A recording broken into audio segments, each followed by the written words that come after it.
आज आपने देखा वो आमिर फारूक साहब बार बार जस्टिफाई करने की कोशिश कर रहे थे चीज़ों को और वो चाह रहे थे ये टॉपिक ना खुले क्योंकि आमिर फारूक साहब इन चीज़ों को इमरान खान साहब की बेल के केस में जस्टिफाई कर चुके हैं।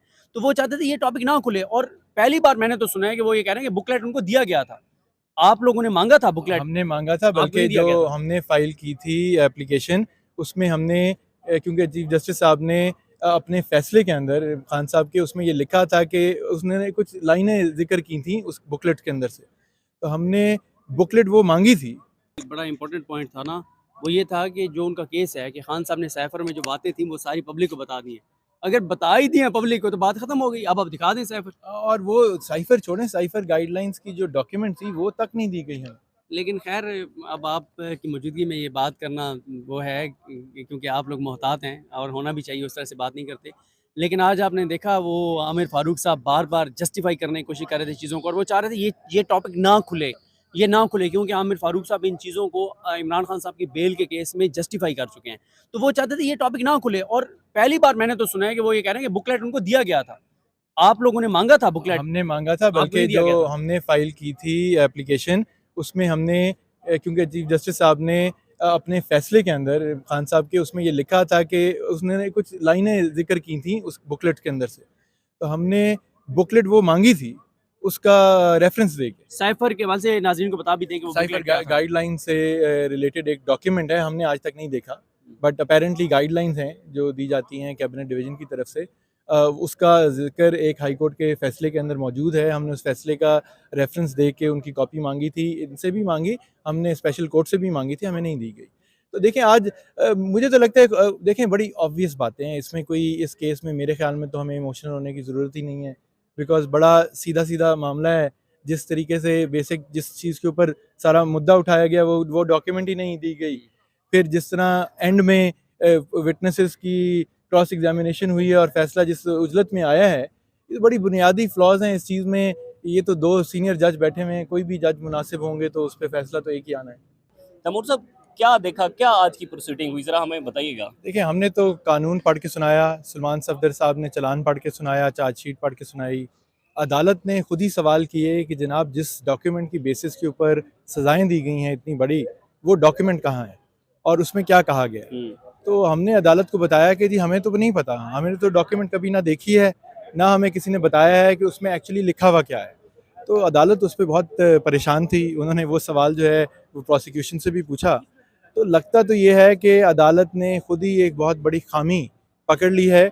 हमने अदालत को ये भी बताया कि जब भी ट्रायल, ये 3 दफ़ा ट्रायल शुरू हुआ, हमने वहाँ स्पेशल अदालत जो थी उससे ना सिर्फ डॉक्यूमेंट की कॉपी, बल्कि हमने कहा जो गाइडलाइंस हैं हैंडलिंग की साइफर डॉक्यूमेंट्स की, वो प्रोवाइड की जाएँ कि हमें पता चला जाए कि उसमें लिखा हुआ क्या है, कि कैसे हैंडल करना है, कैसे डिस्ट्रॉय करना है, कौन रिसीव कर सकता है, कौन कितने दिन उसको रख सकता है।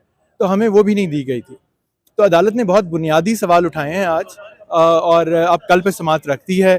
देखते हैं कल क्या होता है। मुझे लगता है कल और सवाल उठेंगे। कल और सवाल उठेंगे। शाह महमूद कुरैशी साहब की जो तकरीर थी परेड ग्राउंड के जलसे में, जो मेरे ख्याल में 27 मार्च को हुआ था, वो उस तकरीर का भी आज जिक्र हुआ है इस कोर्ट के अंदर। बिल्कुल, उस पे उन्होंने कहा है कि इसमें हमें अदालत के, ज़ाहिर है ये फैसला नहीं है, सिर्फ उनके कमेंट्स हैं प्रिलिमिनरी, कि जी इसमें तो ये सियासी बयान लग रहा है और इसमें पोइट्री है शायद या क्या है, इसमें हमें कोई ये तो नहीं लग रहा कि कोई सीक्रेट अफशां कर दिया गया है।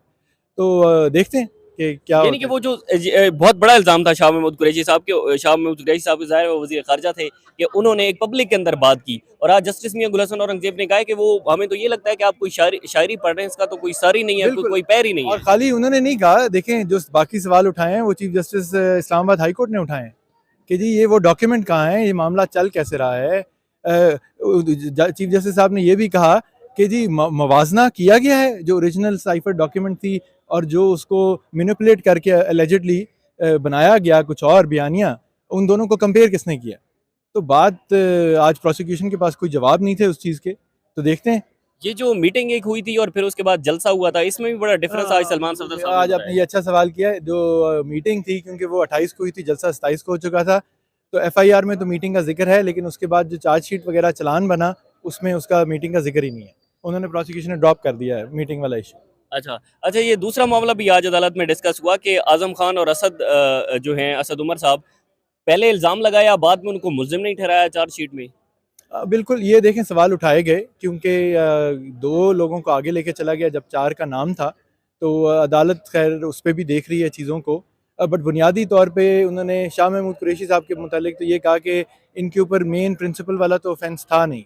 इनके ऊपर एडिंग और बेटिंग की बात है, वो कहाँ हुई एडिंग या बेटिंग? तो इन सब चीज़ों के ऊपर मामलात के ऊपर आगे बात जाएगी अब। तो ये कल से मज़ीद कितनी समातें इसमें हो सकती मुझे हैं? तो क्या लग रहा है देखें? कि डे टू डे प्रोसीडिंग्स चल सकती हैं इसके अंदर, जिस तरह अदालत का व्यू है। और हमने अदालत को ये भी कहा कि जिस तरह उन्होंने 19 दिन के अंदर इतना बड़ा जो केस था ट्रायल, उसको मुकम्मल कर दिया और ज़्यादातर प्रोसिक्यूशन विटनेसेस जो हमारे विटनेसेस थे, उन्होंने वो 2 दिन के अंदर ही उनको मुकम्मल कर दिया state appointed court appointed councils के थ्रू। सो उम्मीद है कि ये भी जल्दी चलेगा मामला। तो ये पूरे केस में जो साइफर डॉक्यूमेंट था वो ट्रायल के अंदर भी नहीं दिखाया गया, अब भी नहीं दिखाया गया, इस पर क्या ऑब्जर्वेशन है? और इस पे देखें ये बुनियादी फ़्लॉ है इस पूरे ट्रायल के अंदर, और हमने ये फ़्लॉ उठाना था उससे पहले कि सलमान सफदर साहब यहाँ जिक्र करते। ये अदालत ने खुद ये सवाल कर लिया कि मवाजना किया गया है। हमने कहा ओरिजिनली नहीं पता कि उसमें लिखा हुआ क्या है, हमें एज वकील भी नहीं पता कि क्या है, शायद जज ने भी नहीं देखा। और एक और तैमूर भाई बड़ा इंपॉर्टेंट पॉइंट था ना, वो ये था कि जो उनका केस है कि खान साहब ने साइफर में जो बातें थी वो सारी पब्लिक को बता दी हैं। अगर बता ही दी हैं पब्लिक को तो बात खत्म हो गई, अब दिखा दें साइफर। और वो साइफर छोड़ें, साइफर गाइडलाइंस की जो डॉक्यूमेंट थी वो तक नहीं दी गई हमें। लेकिन खैर अब आप की मौजूदगी में ये बात करना वो है क्योंकि आप लोग मोहतात हैं और होना भी चाहिए, उस तरह से बात नहीं करते। लेकिन आज आपने देखा वो आमिर फारूक साहब बार बार जस्टिफाई करने की कोशिश कर रहे थे चीज़ों को, और वो चाह रहे थे ये टॉपिक ना खुले, ये ना खुले, क्योंकि आमिर फारूक साहब इन चीज़ों को इमरान खान साहब की बेल के केस में जस्टिफाई कर चुके हैं। तो वो चाहते थे ये टॉपिक ना खुले, और पहली बार मैंने तो सुना है कि वो ये कह रहे हैं कि बुकलेट उनको दिया गया था। आप लोगों ने मांगा था बुकलेट? हमने मांगा था, आपको बल्कि नहीं दिया गया जो था? हमने फाइल की थी एप्लीकेशन, उसमें हमने क्योंकि चीफ जस्टिस साहब ने अपने फैसले के अंदर खान साहब के उसमें ये लिखा था कि उसने कुछ लाइनें जिक्र की थी उस बुकलेट के अंदर से, तो हमने बुकलेट वो मांगी थी उसका रेफरेंस देके। साइफर के हवाले से नाज़रीन को बता भी दें कि वो साइफर बुकलेट क्या था। गाइडलाइन से रिलेटेड एक डॉक्यूमेंट है, हमने आज तक नहीं देखा, बट अपेरेंटली गाइडलाइंस हैं जो दी जाती हैं कैबिनेट डिवीजन की तरफ से। उसका जिक्र एक हाई कोर्ट के फैसले के अंदर मौजूद है। हमने उस फैसले का रेफरेंस दे के उनकी कॉपी मांगी थी, इनसे भी मांगी, हमने स्पेशल कोर्ट से भी मांगी थी, हमें नहीं दी गई। तो देखें आज मुझे तो लगता है देखें बड़ी ऑब्वियस बातें हैं इसमें, कोई इस केस में मेरे ख्याल में तो हमें इमोशनल होने की ज़रूरत ही नहीं है, बिकॉज बड़ा सीधा सीधा मामला है। जिस तरीके से बेसिक जिस चीज़ के ऊपर सारा मुद्दा उठाया गया वो डॉक्यूमेंट ही नहीं दी गई। फिर जिस तरह एंड में विटनेसेस की क्रॉस एग्जामिनेशन हुई है और फैसला जिस उजलत में आया है, ये बड़ी बुनियादी फ्लॉज हैं इस चीज़ में। ये तो 2 सीनियर जज बैठे हुए हैं, कोई भी जज मुनासिब होंगे तो उस पर फैसला तो एक ही आना है मेरे ख्याल। अल्लाह करे। बहुत बहुत शुक्रिया सदीक जान साहब और बैरिस्टर तैमूर हमारे साथ मौजूद थे। हाई कोर्ट से हमें इजाज़त दीजिए। अल्लाह हाफ़िज़।